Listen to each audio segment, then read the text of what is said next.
Hey, wildfires! What's up? It's the Culture Detective here investigating your favorite movies. And today, Los Angeles is in fire, it's on fire, and I can't go outside today, and I can't even open the windows because the air is full of smoke and ashes. So I guess I'm staying at home, and I wish everyone who's watching this video who's in LA right now, please stay safe and please find help if anything goes wrong, if anything happens. So yeah. Anyways, another bad thing that happened today is that I watched the new Joker film, Joker, Folie à Deux. So this is a film that I've been planning to watch in December, but I did not because I ran out of time. And I finally watched it in 4 different sittings over the last 2 days, 3 days, including today. And it is the sequel to the famed 2019 film Joker, and they're both written and directed by Todd Phillips, who you may know as the writer-director of The Hangover, or at least the director of Hangover. I don't think he wrote it. Anyways, so let's talk about the first Joker film. When I watched and reviewed the first Joker film back in 2019, when I was merely a 17-year-old young boy, I really liked it. I really like how it's deconstruction. It's a reimagination of this famous character. I really like that the Joker film is less about the Joker character causing chaos and killing people, and it's more about the society. You know, we live in a society. But looking back at the first Joker movie, it's not that good actually. It's a huge ripoff of Taxi Driver and King of Comedy. Firstly, let me point out that it's a huge ripoff. Second of all, Todd Phillips, I think a lot of people praise the cinematography of the film, and yes, it looks good, but you know, it's basically your average teal and orange color palette. It's basically shot deck 101. So honestly, Joker was never really that good to begin with. And now we have Joker 2, which is the most unnecessary sequel of all times. When this film is announced, nobody asked for it. Nobody needed a sequel. Joker ended up great. Great ending. He's in the prison, he smokes, and he's like, you wouldn't get it. Great ending. The end. But for some reason, now we have a sequel that nobody asked for. And on top of that, it's a musical. So why is it a musical? I don't know. Now, it may be a bias because I personally don't watch a lot of musicals and I don't like too many musicals. So already right off the bat, I was kind of turned off by this film. Now, the plot of this film is that Joker, aka Arthur Fleck, is in prison now. And he meets Lady Gaga, who plays Harley Quinn. And he goes to court, and that's the whole movie, and it's 2 hours and 10 minutes long. First of all, I want to say that there's completely no need for this film to be a musical. I like that they're trying something different. I like that nobody expected this to be a musical.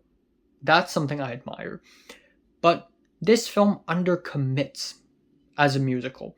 Only about 20% of this film is singing. I wish there was more. If you want to go musical, go all the way. I think I said the same thing when I reviewed Wicked, and that is, yeah, Wicked is a musical. I wish they could have gone harder with the musical numbers. Like, make it 90% singing. Make more singing. It's a musical. Commit to the bit, okay? Joker, Folie à Deux, commits even less than Wicked. Only about 20% of it is singing, and the thing is, whenever Joker randomly decides to break into song and dance, which is very awkward and jarring all the time, whenever he does it, it's always a fantasy. It's always in his own head. Like, he would do this whole singing number, and then we would suddenly slam back to reality, and he's still sitting down in the courtroom. So when all of the musical numbers are fantasies and they didn't actually happen, and they're all in Joker's head, then what's the point anyways? Musicals are about bringing music to real life. It's about extracting the musical whimsicality of life itself. So this film does not do that. Another thing is Harley Quinn is severely underused.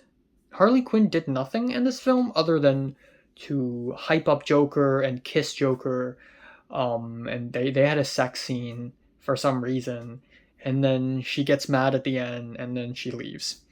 And nothing really happened. She just feels like a side dish that is severely underused. But the title of the film, Folie à deux, literally means to be crazy together, or crazy in two. It's a French term to describe two different, I guess, mentally, two different people who have mental disorders who basically rub their mental disorders off of one another, causing each other's mental disorders to get worse. But it doesn't feel like that in this film. And another thing is this film just hates its fans. It hates Joker fans. Nobody expected this film to be a courtroom drama. Even Todd Phillips himself probably didn't like the script. But yeah, this film hates everyone. It hates the fans of the original, it hates DC fans, and it hates everything. But I do want to say that this film is actually not that bad. At least it's doing something different. At least it's interesting with the direction of what the film's going. At least on paper, the film is very interesting. This film is almost a meta sequel because it deconstructs the first film. It keeps recalling events of the first film, killing Murray Franklin, played by, of course, played by Robert De Niro, and all the other stuff. The stabbing in the metro, in the subway. It's called Subway in New York. It's not called Metro. And I like that it is a meta sequel. It's a film that breaks down the first film. Also, the first film, Joker, is not really a prequel, but more of an in-universe TV movie in this film. So it's interesting. It's a very interesting direction. I can tell that Todd Phillips were trying to break the sequel, the curse of the sequel, by bringing in something new. But it just didn't work out at all.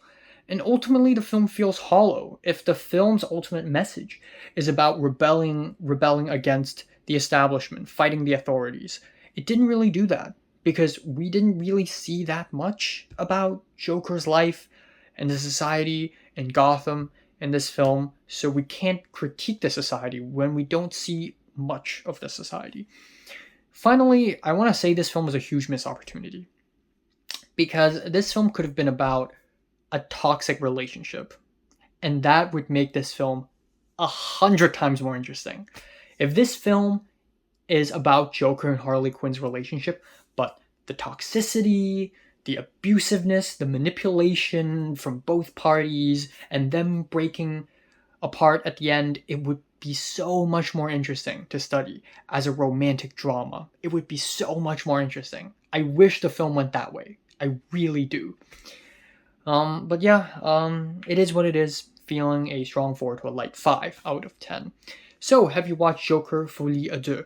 Comments below, let me know. Subscribe if you want more, and thanks for watching.